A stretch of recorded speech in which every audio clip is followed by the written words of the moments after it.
Donc, en 10 minutes, je vais vous présenter un état des lieux des centres de néphrologie pédiatrique qu'on a discuté lors de notre dernière réunion virtuelle de la Société de néphropédiatrie en novembre cette année.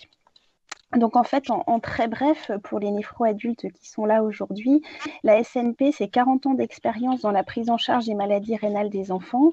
C'est une activité captive de recours exceptionnel qui est toujours réalisée au CHU. Elle contribue à la formation initiale des spécialistes dans la discipline, puisque c'est nous qui sommes en charge du DIU et dans la formation continue par nos congrès. Et on coordonne de nombreux projets de recherche clinique au niveau national. Alors, un peu d'histoire, c'est en 2008, Michel Tsimaratos qui avait déjà fait un état des lieux des centres de néphrologie pédiatrique et qui concluait qu'il fallait au moins 3 équivalents temps plein dans les centres qui prennent en charge les enfants en dialyse et qui gèrent la transplantation rénale pédiatrique. Ça, c'était en 2008 et en 2021, on n'y est toujours pas. Entre-temps, en 2013, il y a eu les États généraux du Rhin et la néphropédiatrie a été citée comme bonne élève. Vous voyez, l'organisation de la néphrologie pédiatrique est exemplaire. Son coût est plus élevé que les séances d'adultes et pour certains, la pédiatrie peut être considérée comme un laboratoire de ce qui pourrait se faire à l'optimal pour les adultes. Donc ça, on était assez contents et à partir du 1er mars 2013, la séance d'hémodialyse en centre pour enfants a effectivement été revalorisée, ce qui était une victoire.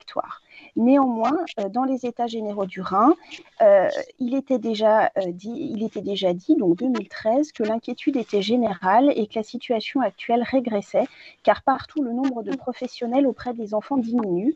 La néphrologie pédiatrique fonctionne bien parce qu'elle dispose de moyens nécessaires. Il faut donc à tout prix préserver ce qui existe déjà et bien sûr progresser encore. Et là, clairement, on est plutôt dans essayer de maintenir et vous allez voir que les perspectives ne sont pas brillantes. Elles sont tellement pas brillantes qu'on a fait un livre blanc sous la coordination de Michel en 2018, rappelant qu'il y avait 27 centres de néphrologie pédiatrique, 50 néphrologues pédiatres titulaires et 100 pédiatres en France avec une activité de néphrologie. Bien sûr, des chiffres qui sont bien moindres que chez les adultes, 110 enfants à peu près qui entrent en insuffisance rénale terminale chaque année et une centaine de greffes par an, ce qui correspond finalement à 1500-2000 enfants au total avec une maladie rénale chronique. Mais comme l'a dit Denis en préambule, 90 à 95% d'activité, c'est de la maladie rénale rare. Alors, on avait fait une enquête sur la dialyse et vous voyez que ça, c'est en 2018.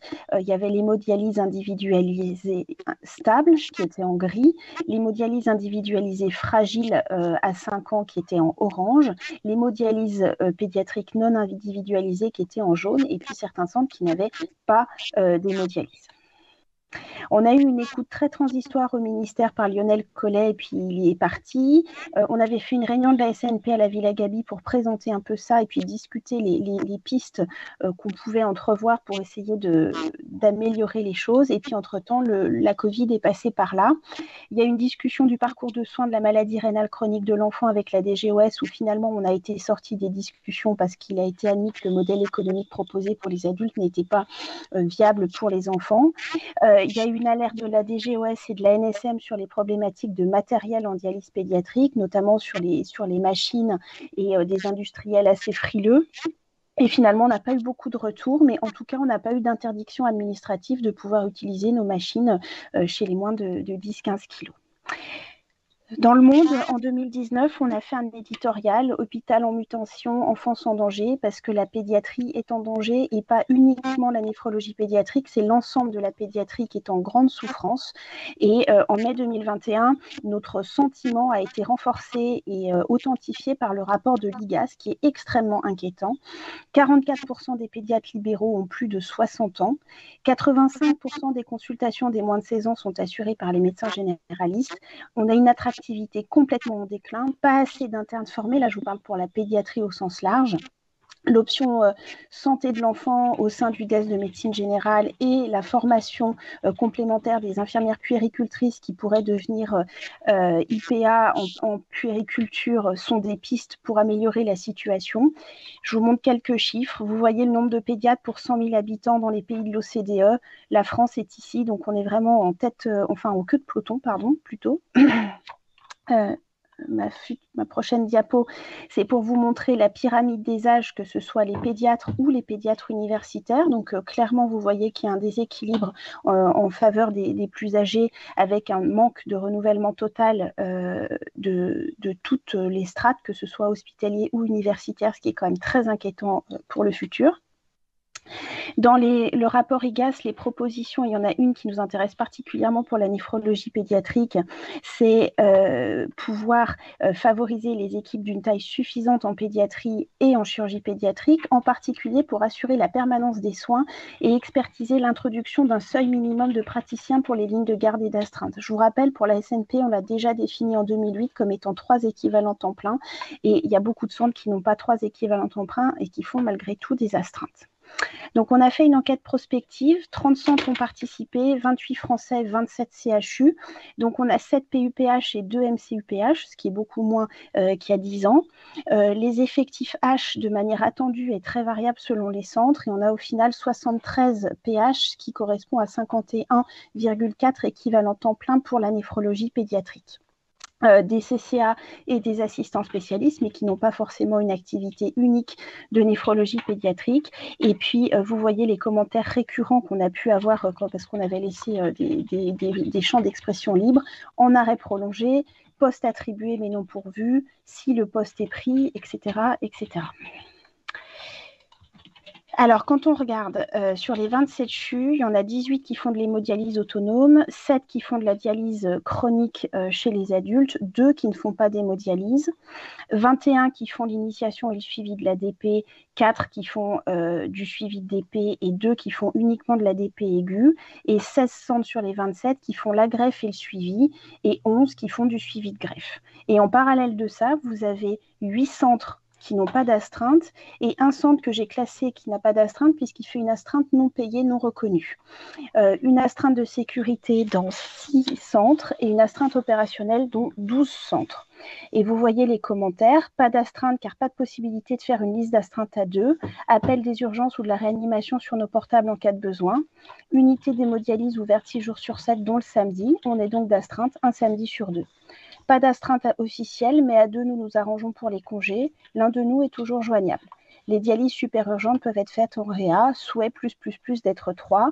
Et puis, à noter l'initiative du Grand Ouest qui a fait une astreinte régionale reconnue par l'ARS, c'est-à-dire que Limoges s'adresse au CHU de Bordeaux sur les astreintes pour avoir les avis néphro.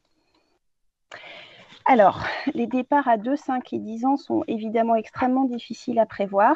Il y a les départs à la retraite, mais pas seulement, parce que vous savez qu'avant, un PH faisait toute sa carrière dans un seul CHU et dans un seul service, et que maintenant, on a plutôt une rotation, même au niveau des médecins. On a des nouvelles générations et des nouveaux modes de travail. L'arrivée des 48 heures de temps de travail hebdomadaire à mettre en place au niveau du temps médical qui nous pose de gros soucis d'organisation parce qu'on est tous largement à plus de 48 heures par semaine. En anticipé, il y a déjà de manière certaine un départ à la retraite à 2 ans, 5 départs à 5 ans et 17 départs à 10 ans, ce qui correspond à un renouvellement de 23% de la SNP. Mais je crois qu'on a bien tous conscience qu'un PH actuel, on ne le remplacera pas par un PH et qu'il faudrait le remplacer par 3 PH si on voulait respecter toute la réglementation du temps de travail, et que ça va nous poser de gros problèmes. Donc finalement, pour finir par le SWOT de la SNP, plus de 40 ans de réseau, une activité captive et de recours, une formation autogérée, une petite société soudée et communicante, une société bien intégrée dans le CRMR et la filière, c'est ma raison de ma présence aujourd'hui, un maillage territorial et un développement de RCP virtuel. Les faiblesses, c'est qu'on a une T2A peu favorable, une charge de travail lourde, un haut degré d'expertise nécessaire, une permanence des soins et un manque d'effectifs clair, une diminution régulière du nombre d'HU, un manque de lisibilité de la néphropédiatrie pour les internes de DES, une spécialité uniquement hospitalière et des arbitrages locaux hétérogènes et souvent peu favorables. Les risques, c'est le manque d'attractivité des carrières H et HU, la perte de la couverture du maillage territorial, les nouvelles générations et le management, le temps de travail et la réglementation européenne, la non-reconnaissance de la spécificité de l'enfant, notamment pour le matériel de dialyse, l'épuisement des équipes et les difficultés de recrutement au niveau paramédical qui sont actuellement majeures. Nos opportunités, c'est la structuration maladies rares, la relabellisation CRMR en 2022 et les réseaux européens. Donc, en résumé, la SNP de demain, je crois que je vous ai montré qu'on est motivé, mais qu'on a de grands défis qui s'annoncent.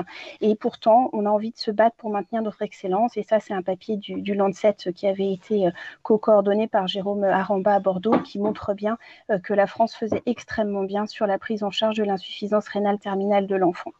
Voilà, je vous remercie et je crois que je n'ai pas trop dépassé mon temps de parole.